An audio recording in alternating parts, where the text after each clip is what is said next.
nostra associazione è nata nel 2011 da un gruppo di appassionati di scherma, master, quindi adulti, che hanno deciso di fondare questa associazione per dedicare più spazio alla scherma anche per gli adulti e non solo quella agonistica pura.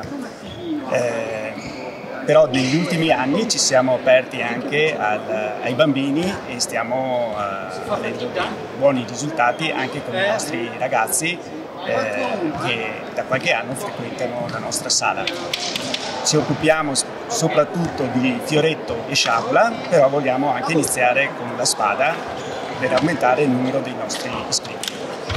Tra i nostri associati quest'anno Camerin è diventata campionessa italiana over 60 nella sciabola. La scherma, come penso tutti sappiano, si dedica anche, è una disciplina anche paralimpica, quindi con la scherma in carrozzina si può praticare questo sport anche con certe disabilità. Abbiamo fatto diverse prove con ragazzi sia in carrozzina o non normodotati in questi giorni e è stata un'esperienza molto coinvolgente e da ripetere sicuramente.